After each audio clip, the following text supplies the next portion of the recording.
nos siguen a través de los medios digitales, que en esta mañana vamos a alabar el nombre de nuestro Dios y vamos a colocar este tiempo para enfocarnos en un pasaje que está en el libro de Primera de Crónicas, en el capítulo 16, versículos del 8 al 11. Escribe, es un salmo de David, de acción de gracias, y dice: alabad a Jehová, invocad su nombre, dad a conocer en los pueblos sus obras, cantad a él, cantadle salmos, hablad de todas sus maravillas, gloriaos en su santo nombre. Alégrese el corazón de los que buscan a Jehová. Buscad a Jehová y su poder, buscad su rostro continuamente. Amén. Nos invita el salmista, no nos invita, es un imperativo de alabar, de buscar, de invocar y de cantar a Jehová, y también a dar a conocer y hablar de sus maravillas.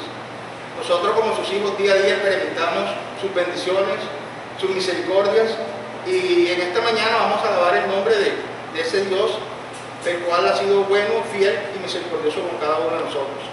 Entonces vamos a colocarnos en pie, coloquemos este tiempo en manos de Dios.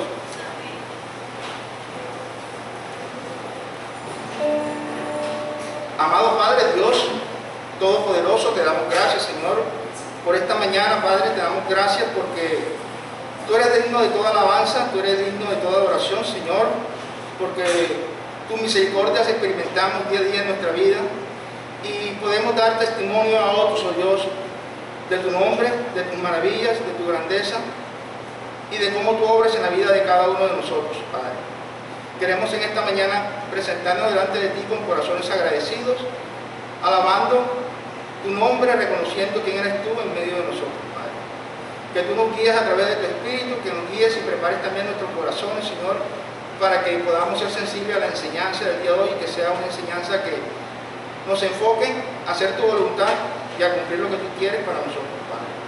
En nombre de tu Hijo amado Jesucristo te lo pedimos. Amén. Amén.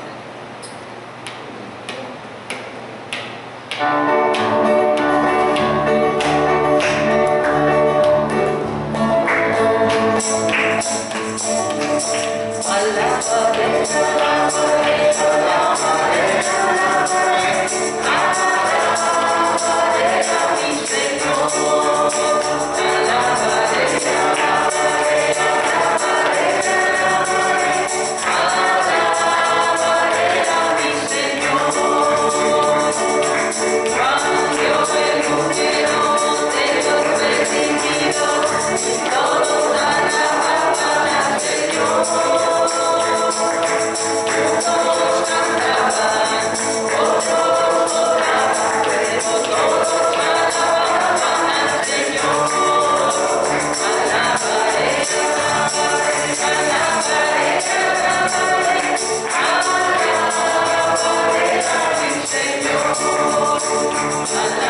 presenta en la vida podemos vencerla porque Él nos ha prometido guiarnos y debemos ser sensibles a su voz y seguir sus caminos.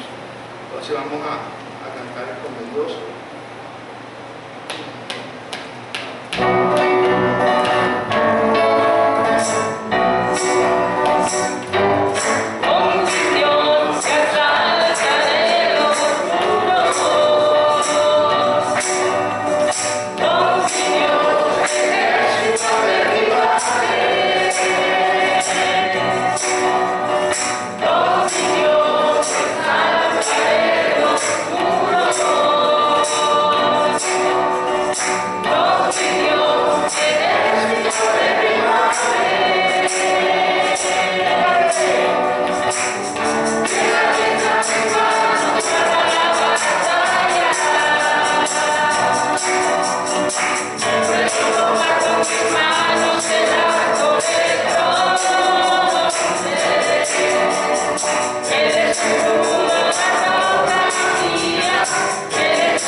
Reconocer ese Dios grande y poderoso que llena nuestra vida de muchas bendiciones, que nos guía, que nos guarda, que nos sustenta con su mano poderosa, Padre. Queremos exaltar tu nombre, queremos reconocerte, reconocer la obra de tu Hijo Jesucristo en la cruz, para reconciliar al mundo contigo, Dios, para darnos vida eterna, para hacernos partícipes de tu promesa, Padre. Te exaltamos y te bendecimos. Amén. Vamos a entonar el coro, es exaltado.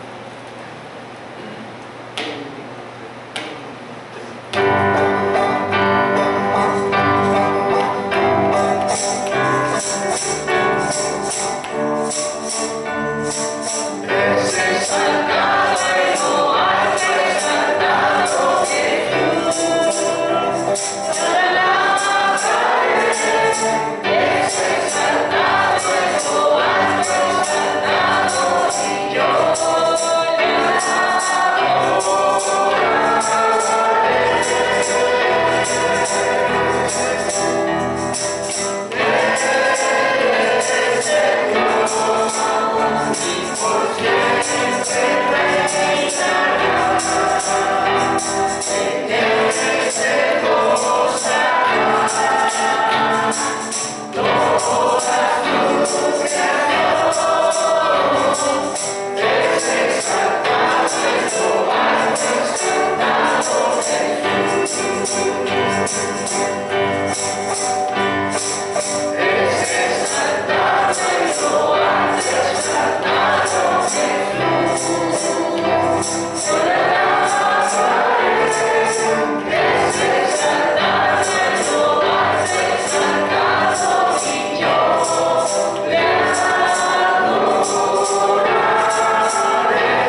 Recibe, Dios, estos corazones que se presentan delante de ti con gratitud y reconociendo que eres digno de toda alabanza, de toda adoración, y que tú, Padre, sigas guardando y protegiendo a cada uno de los hermanos aquí reunidos, y que sigas con nosotros en este tiempo guiándonos a través de esta enseñanza, Padre.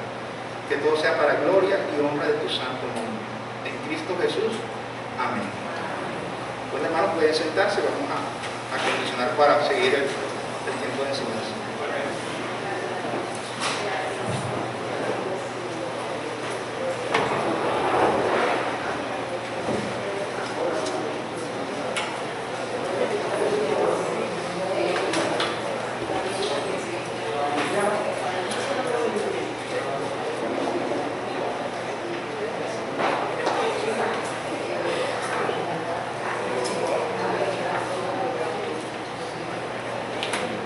Buenos días para todos.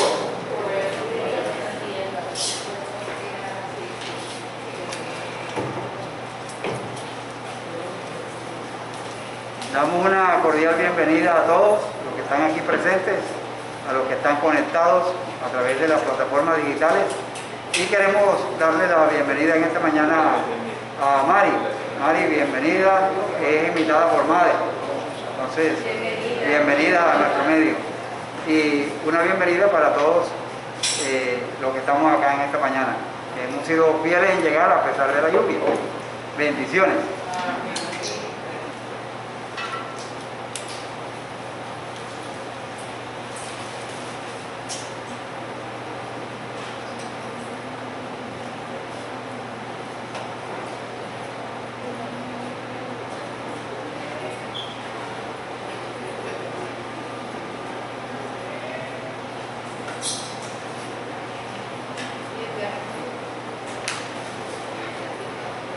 Muy buenos días a todos.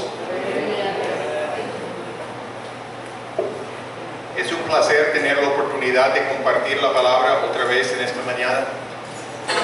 Como vemos allí en la pantalla, estamos hablando de Josué capítulo 3, pero la segunda parte, lo que iniciamos la semana pasada, deseamos complementar, deseamos realmente llegar a pensar en ciertos aspectos importantes que no logramos hacer en una sola enseñanza. Vamos a orar. Padre Santo, Dios Todopoderoso, Dios de Israel y Dios de la Iglesia Bíblica Koinonia, te alabamos en esta mañana por el gran privilegio que tenemos de usar tu palabra, de estudiarla, de pensarla, de ilustrarla y de aplicarla a nuestras vidas a nivel personal y a nivel corporativo. Guíenos ahora mismo para sacar buen provecho de este tiempo. Te lo pedimos en nombre de Cristo Jesús. Amén. Israel llegó al río Jordán, como sabemos de la semana pasada, para enfrentar el desafío de pasarlo. El río Jordán desbordado en ese momento y entrar a la tierra prometida. En un momento histórico, implicaba una nueva fase de su vida y de su comunión con su Dios. Jehová tomó la iniciativa en guiarles en el paso por el río, como vamos a examinar en el pasaje en esta mañana. Él había prometido hacerlo, como había hecho con Moisés cuando se dividió el Mar Rojo para dejar cruzar al pueblo con los egipcios persiguiéndolos. Dios prometió hacer algo semejante con Josué. Los sacerdotes iban a llevar el arca del pacto al borde del agua del Jordán, y Dios iba a detener el agua mientras pasaba el pueblo.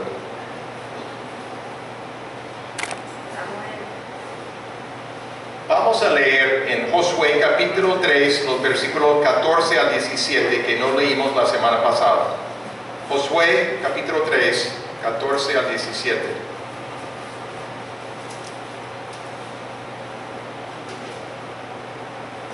Dice así el texto: Y aconteció cuando partió el pueblo de sus tiendas para pasar el Jordán, con los sacerdotes delante del pueblo, llevando el arca del pacto. Cuando los que llevaban el arca entraron en el Jordán, y los pies de los sacerdotes que llevaban el arca fueron mojados a la orilla del agua, porque el Jordán suele desbordarse por todas sus orillas todo el tiempo de la siega. Las aguas que venían de arriba se detuvieron como en un montón, bien lejos de la ciudad de Adán, que está al lado de Zaretán, y las que descendían al mar del Arabá, al mar salado, se acabaron y fueron divididas, y el pueblo pasó en dirección de Jericó. Mas los sacerdotes que llevaban el arca del pacto de Jehová estuvieron en seco, firmes en medio del Jordán, hasta que todo el pueblo hubo acabado de pasar el Jordán, y todo Israel pasó en seco. Samuel. Vemos aquí un énfasis en las características de Jehová, el Dios de Israel. Pero ese mismo Dios de Israel es el mismo Dios nuestro. Se enfatiza aquí el arca del pacto.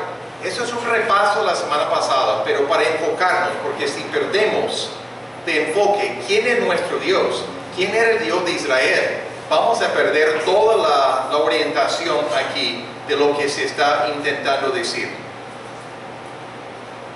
Cuando se hablaba del arca del pacto, enfatiza la presencia dinámica y activa de Dios. Dios había hecho un pacto con su pueblo, iba a ser un pueblo especial, y lo trataba de esta manera entre todas las naciones de la tierra.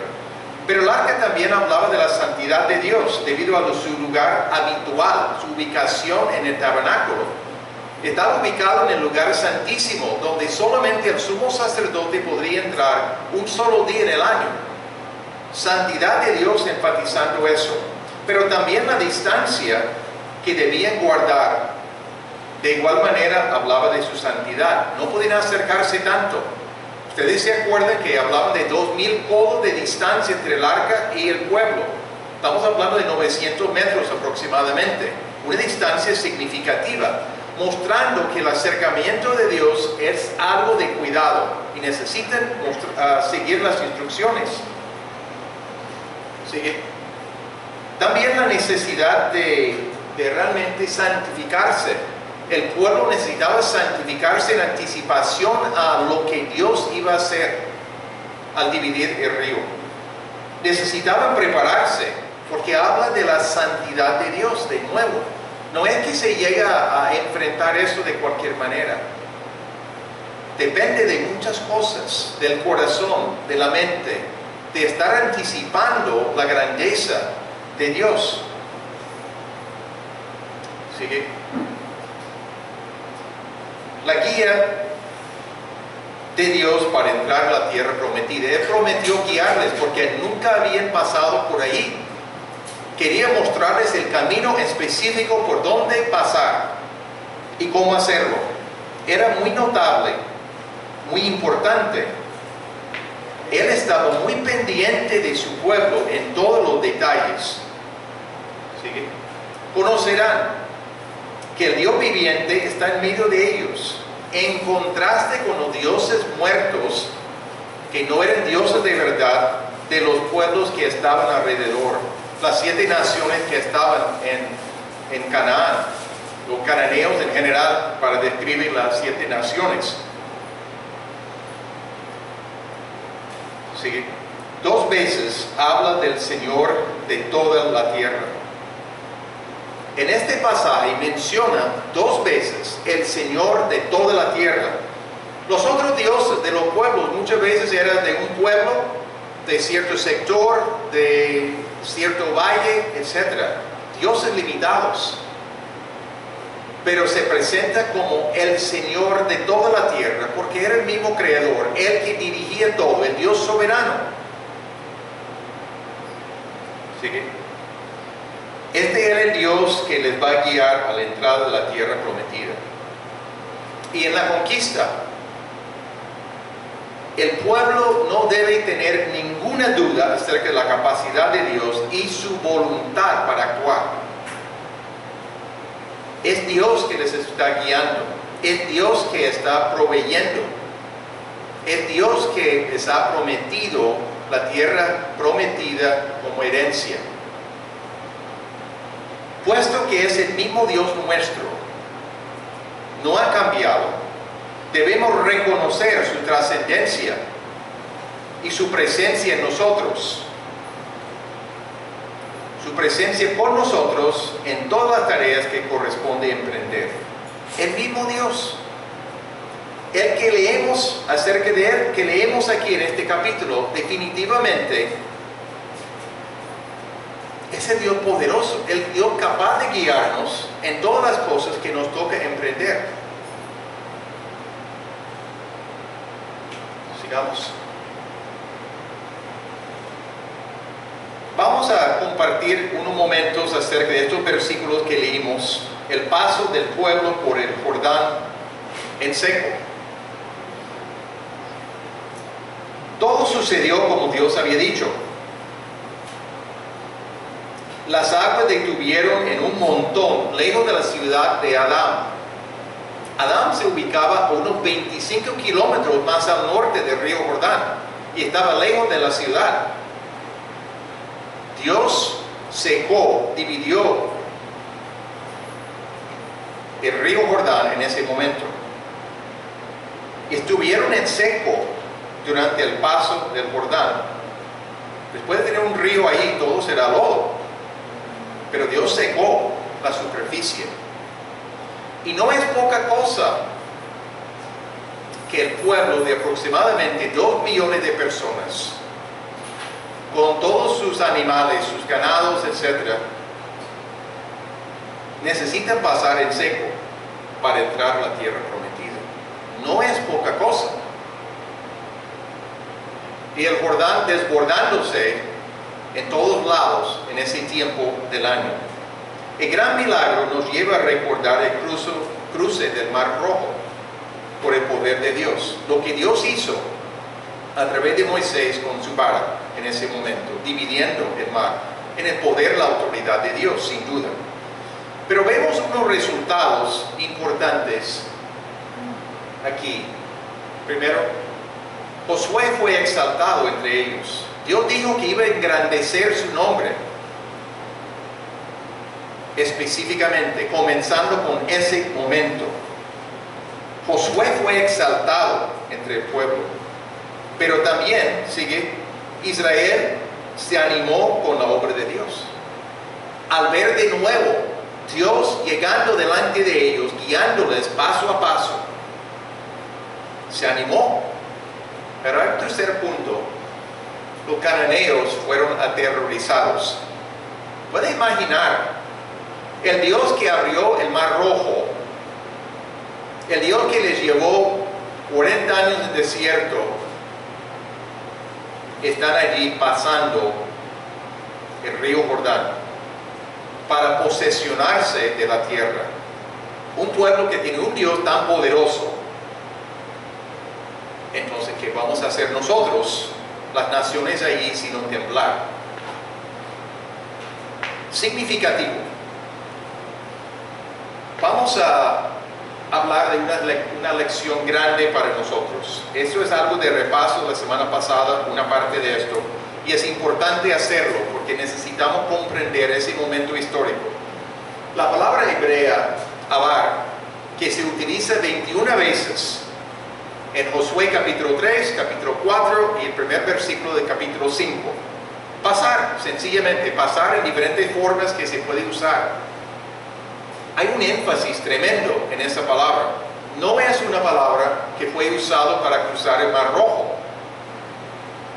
Hablaban de cruzar y fue significativo. Ahora mismo la palabra que se está usando es pasar. Indica la naturaleza decisiva de este momento en la historia de Israel. Era un tiempo único. El pueblo allí pasa el río Jordán para una nueva clase de vida. Estaban comenzando algo nuevo en la tierra prometida. La tierra era su herencia e iban a hallar reposo allí después de conquistar. Dios les estaba regalando la tierra, pero tenían que batallar. Dios prometió victoria, pero tenían que batallar. Pelear no era algo sencillo. Era un gran cambio.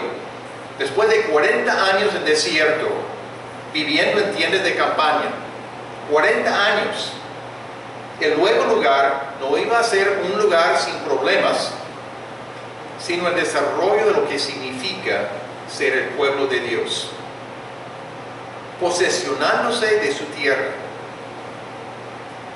Tenían que aprender a vivir en esta dependencia de Dios en lo cotidiano y seguir su palabra, entender las cosas y cómo tratar con el pecado personal. Había provisiones de parte de Dios para esto. Tenían que depender de Dios para la conquista de la tierra, pero están comenzando el proceso. Llegó el gran momento. Tenían que depender de Dios en todos los pasos allí. Pasaron el río Jordán para comenzar una nueva vida bajo la dirección de Dios.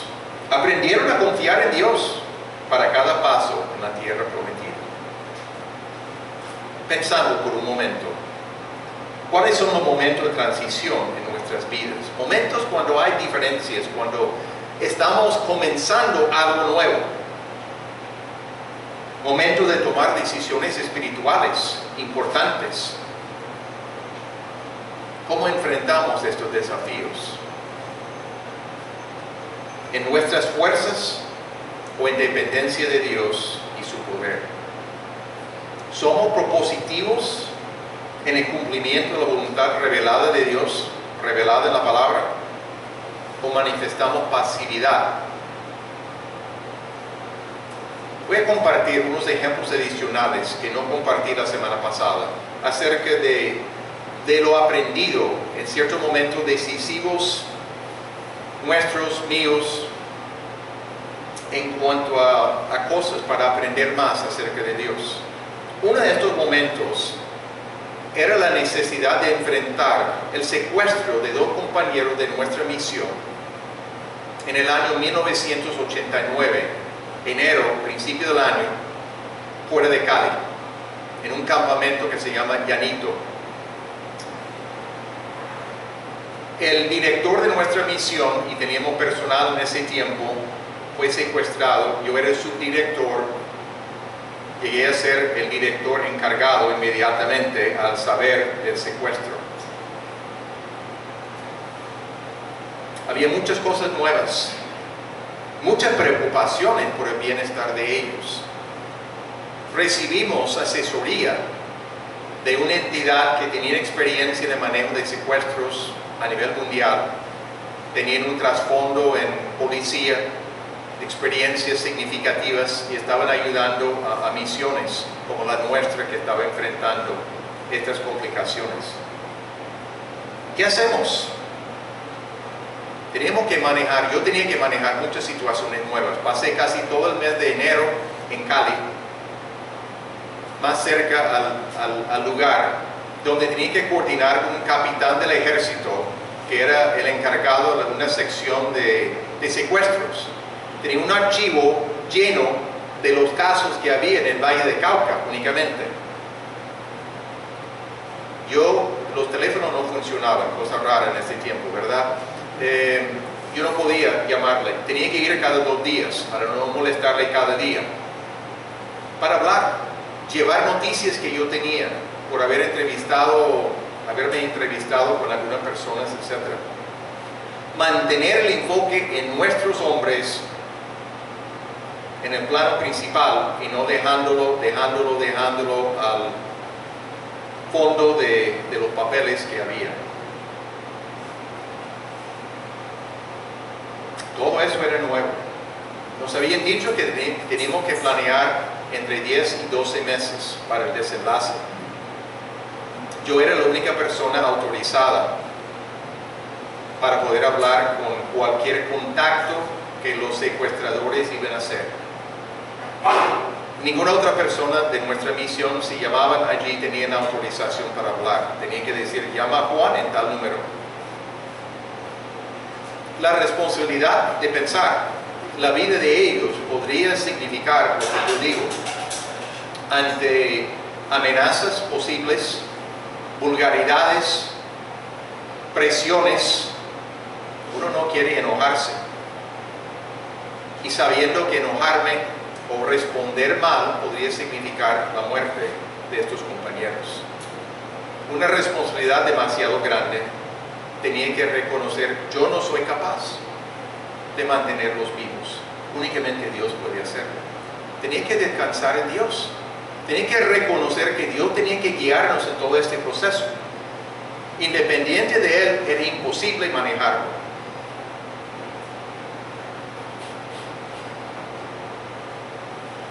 La palabra de Dios era vital, todos los días.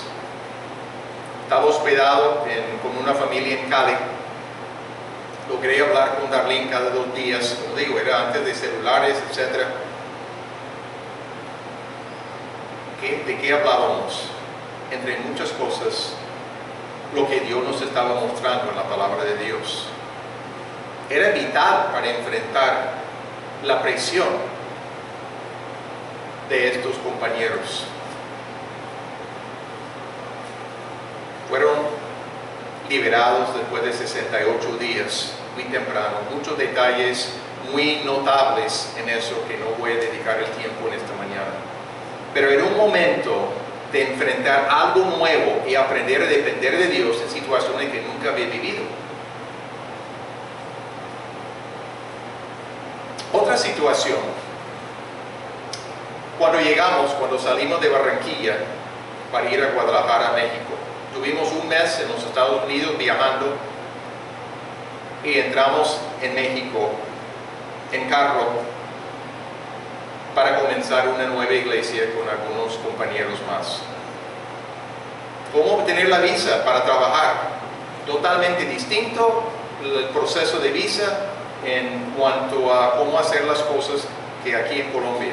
Teníamos que entrar como turistas y después tramitar la visa para poder trabajar. Y fue demorado y fue complicado todo el proceso. Tomó 9 meses para obtener la visa para poder trabajar. nos habían advertido en la frontera, al pasar la frontera, entrar en México con migración. Señor, ustedes necesitan cuidarse de no comenzar a hacer ministerio o van a tener problemas con las autoridades. Eso quiere decir, van a ser deportados otra vez a su país de origen. ¿Dónde comenzar? Una ciudad de 6 a 7 millones de personas.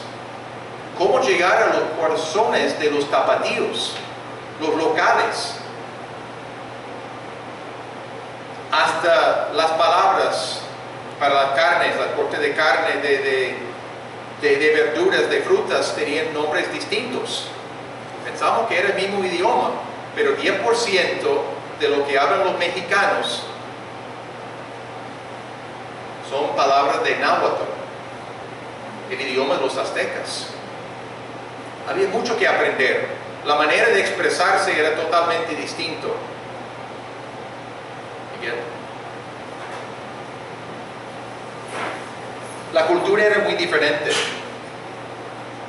Nos habían dicho que el tiempo máximo, o normal, promedio, perdón, de misioneros en Guadalajara era 3 años. Tiempo promedio de permanecer allí, por 3 motivos. Salud, problemas de salud que les llevaban a salir. Problemas económicos por los costos. Y problemas familiares. Hubo mucha guerra espiritual, mucha necesidad, definitivamente, allí. En todas las situaciones, teníamos que confiar en Dios y tomar paso para enfrentar cada desafío. Y había muchos desafíos. Cada cosa era nueva. Pero Dios nos mandó ahí. Entonces, ¿qué vamos a hacer? No podemos cruzar de brazos, sentarnos y decir no hay nada que hacer. No. Tomar pasos en dependencia de Dios en todo esto. Sigamos. Ok, ahí está bien. ¿Cuáles han sido momentos cruciales de transición en tu vida? ¿Cómo lo enfrentaste? ¿En tus propias fuerzas y sabiduría? ¿O en las fuerzas y sabiduría de Dios? Durante la pandemia han habido muchas situaciones muy desafiantes y solitarias. Complicados para muchas personas, todos.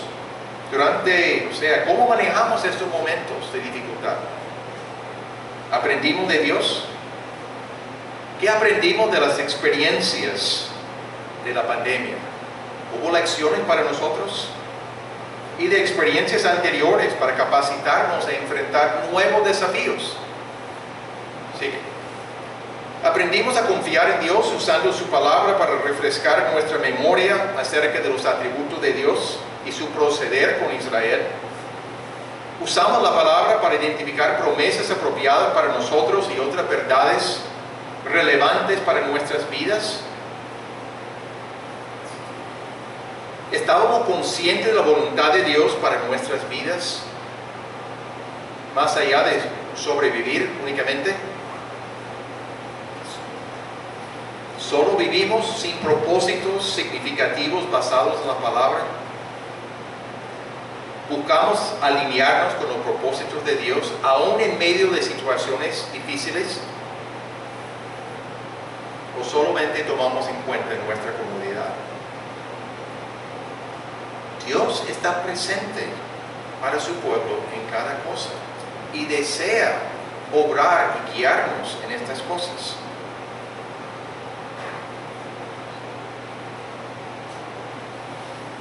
La lección no es solo a nivel personal. Israel entró como nación. Iba a entrar en la tierra prometida. ¿Cuáles son nuestros momentos de transición y de aprender de nuevo la dependencia de Dios como iglesia?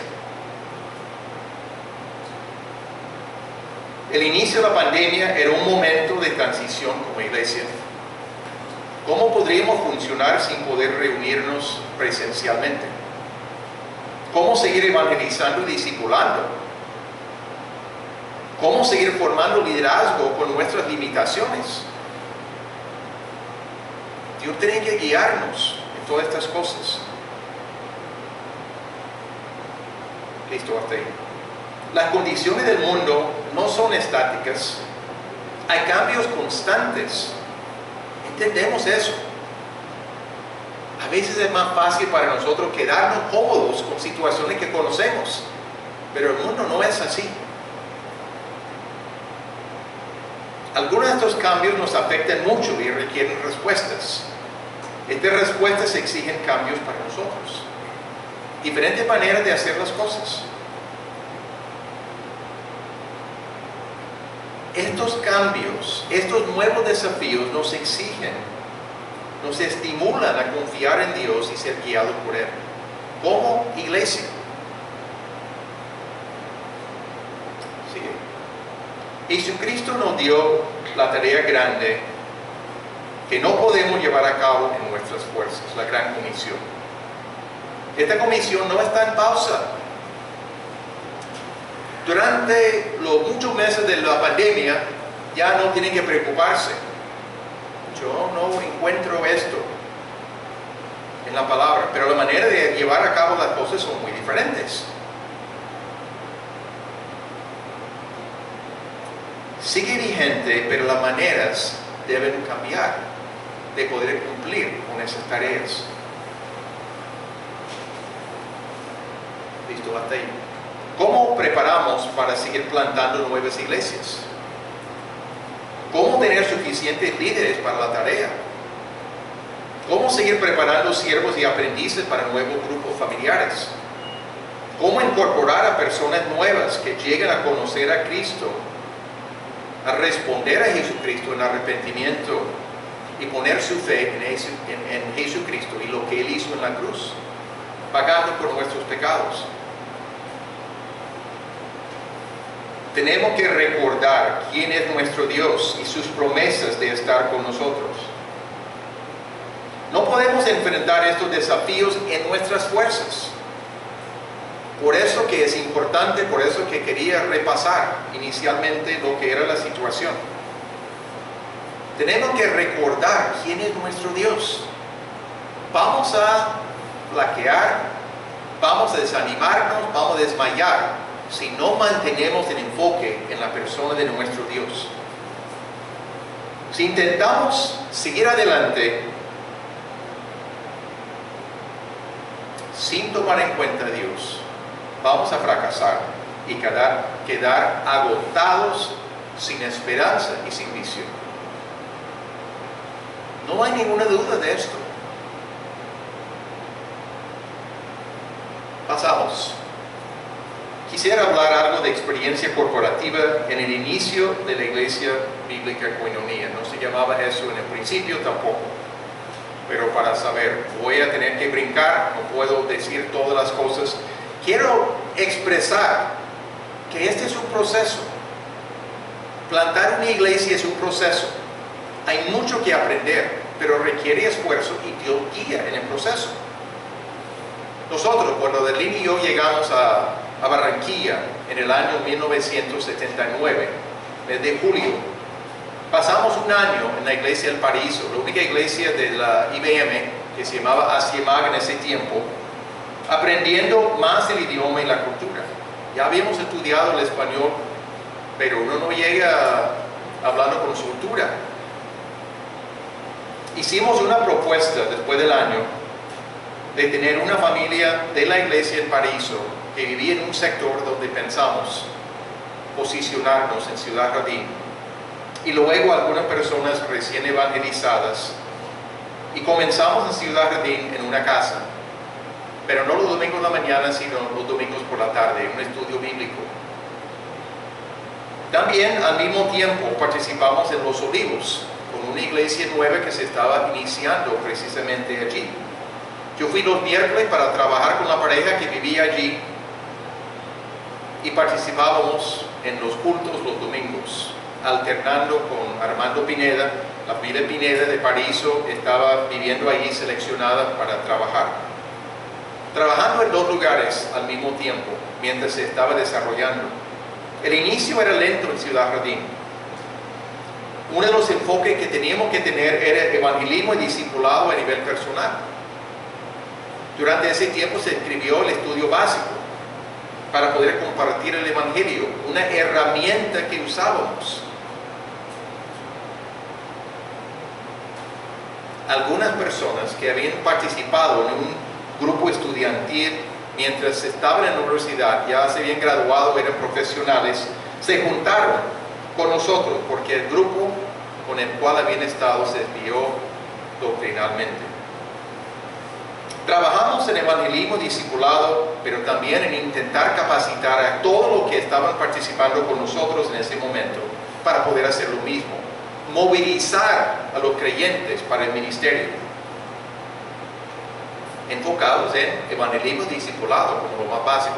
Capacitar a alguien no quiere decir que ese alguien va a ponerlo en práctica.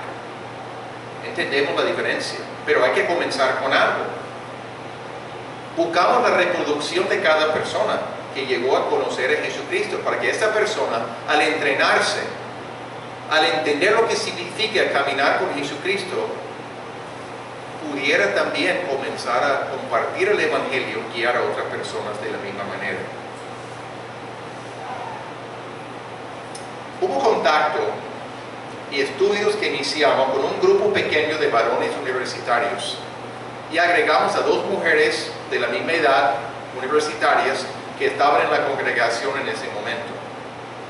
Ese grupo llegó a ser el núcleo para la expansión en futuro entre los estudiantes.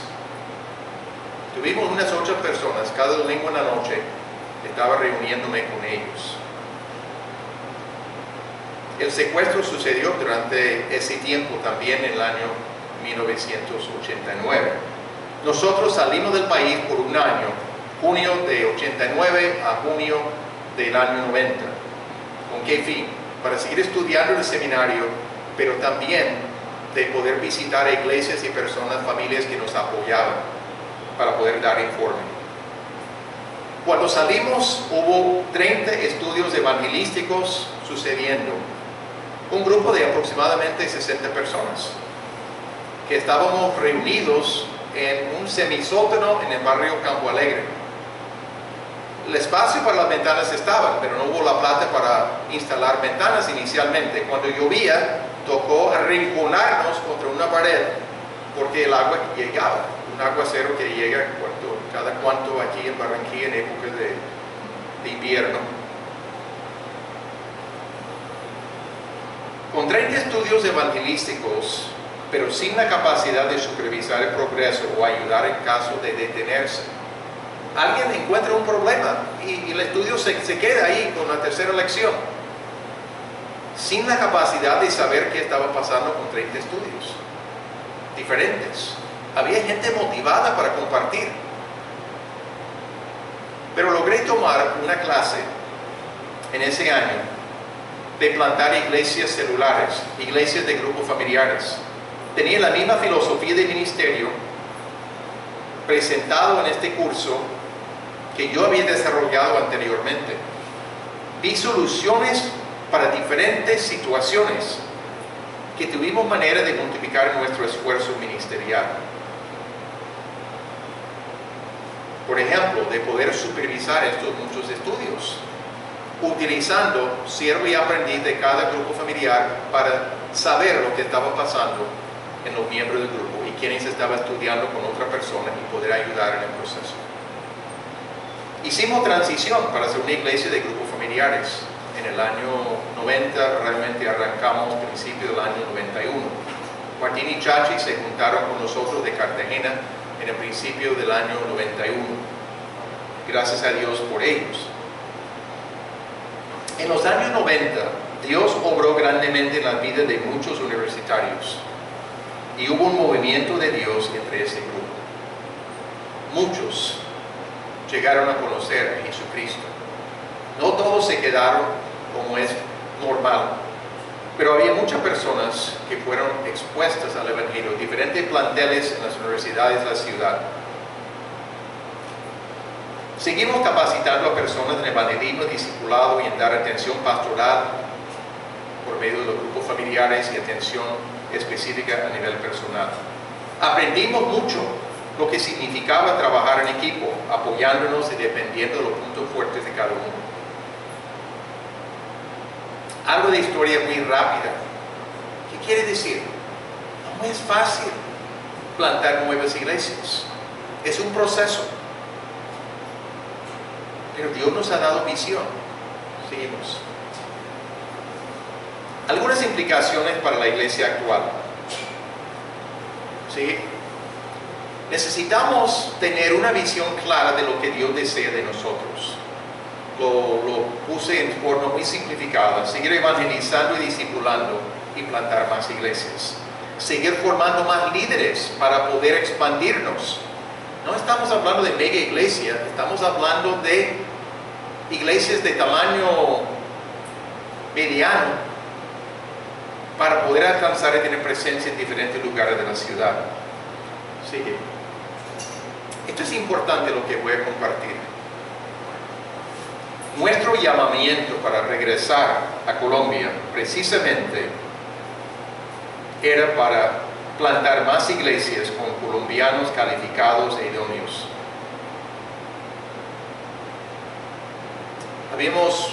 Nos habíamos cambiado de Guadalajara después de 7 años y medio para ir a Aguascalientes, otra ciudad un poquito más pequeña en el centro del país. Tuvimos allí 3 años y percibimos claramente, y Dios confirmó de muchas maneras, el llamamiento para volver a Barranquilla, algo impensable anteriormente. Pero el llamamiento específico de parte de Dios estaba clarísimo, era seguir trabajando, pero con colombianos idóneos para seguir plantando más iglesias aquí en Barranquilla. Tengo responsabilidad delante de Dios para cumplir con lo que Él desea de mí, pero no es únicamente conmigo, involucró a otras personas. No es solo mi visión, es la visión de Dios para nosotros. Lo dice la palabra, no hay nada nuevo allí. Hacer discípulos a todas las naciones. Seguimos.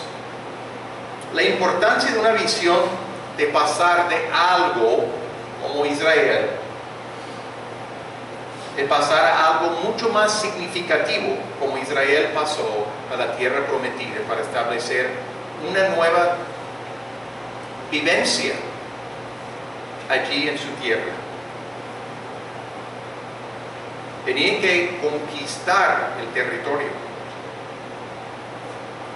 Lo que necesitamos hasta allí es tener un número significativo de personas con la disposición a tomar iniciativa y responsabilidad por otras personas en evangelismo, discipulado, grupos familiares, consejería personal. Eso quiere decir algo muy diferente que solamente asistir a las celebraciones o a los encuentros de los grupos. Muy diferente a solamente asistir. Es la decisión de alinearnos con la voluntad revelada de Dios, hacer discípulos a todas las naciones. Eso implica a nivel personal, pero también corporativo, como colectivamente. Es tener visión de prepararnos para poder guiar y ayudar a otras personas. Necesitamos la movilización del número mayor de creyentes posibles para llevar a cabo esas tareas. Esto incluye la práctica ministerial de aprender al hacer. Se enseña cómo influir tu mundo para instruir a muchas personas en cómo compartir el evangelio, en tomar en cuenta el valor de orar, de relacionarnos, etc. Pero uno aprende al hacerlo, pero con acompañamiento para alguien orientarnos qué hacer en diferentes situaciones. Hay mucho aprendizaje por ese medio. Implica aprender principios de guerra espiritual para batallar en el evangelismo y para ayudar a otras personas en aspectos prácticos de su vida. Hay muchos obstáculos, muchos impedimentos, y puedo enfatizar la palabra muchos. No es fácil No es que uno habla y todo marcha perfectamente bien. Muchos impedimentos, muchas complicaciones. Pero Dios sigue siendo el Dios poderoso. El Dios capaz de guiarnos en cada paso. ¿Sí? Estamos dispuestos como congregaciones, la fe en Cristo, que se reúne aquí normalmente bajo las condiciones antes de la pandemia, la fe en Cristo que estábamos en el centro italiano en ese tiempo. Estamos dispuestos como congregaciones de querer avanzar e impactar a otras personas con el Evangelio de Jesucristo. Requiere un estilo de vida de no quedarnos en nuestra comodidad, de pensar solamente en nosotros, sino de querer ser usado por Dios como su instrumento. Tener una convicción, un anhelo, una disposición a seguir creciendo, a seguir conociendo a Dios y manifestando a Dios el deseo de que Él nos utilice como sus instrumentos. Implica más que ser un creyente calienta banca, caliente silla, a ser un creyente con el deseo de servir a Dios y servir a otros. Implica tener una motivación interior para cumplir con la voluntad revelada por Dios para la iglesia. Podemos aprender lo que entendió la iglesia primitiva. La gran comisión, la versión en Mateo, hacer discípulos a todas las naciones. ¿Cómo entendió la iglesia primitiva? Compartir el Evangelio, plantar nuevas iglesias. Uno puede leer los Hechos de los Apóstoles y es imposible no animarse al ver lo que Dios estaba haciendo en ese libro y lo que Dios quiere seguir haciendo en el mundo. Tenemos al mismo Espíritu Santo, nada ha cambiado.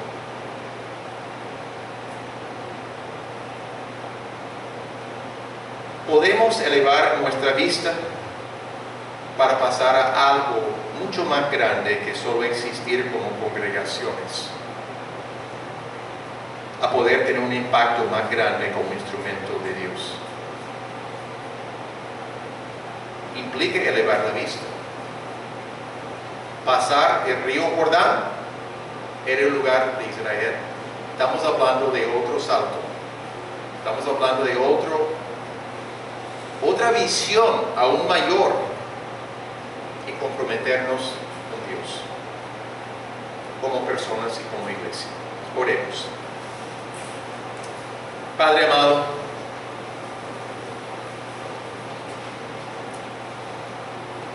no nos es fácil pensar en todo lo que tú deseas que hagamos, pero es crítico poder comprender tu voluntad que tú has puesto en tu palabra, que tú has enfatizado en muchas maneras. Obra en nosotros para poner en nuestros corazones el anhelo de servirte, de tomar en cuenta lo que es necesario hacer en nuestras vidas para participar más de lleno, para comprometernos contigo, para comprometernos con otras personas también en este proceso. Obra, Padre, en nosotros porque queremos glorificarte. Sabemos que no podemos hacer nada sino en dependencia del Señor Jesucristo, como los pámpanos y la vid. Pero tú deseas usarnos grandemente. Gracias, Padre, por lo que tú vas a hacer en nuestro medio. Te lo pedimos en nombre de Cristo Jesús. Amén. Estamos despedidos. La salida es por este lado. Por favor, mantengan distancias, aún hablando en las afueras, donde hay ventilación más natural. Vamos a abrir para que haya ventilación acá. Pero el asunto es de mantener distancia y no tener aglomeraciones, y mucho menos cuando uno sale de la puerta aquí, si hay un grupo de personas, nadie pasa. Entonces hay que pensar estas cosas. Que tengan muy buen día y que Dios siga guiándonos a todos.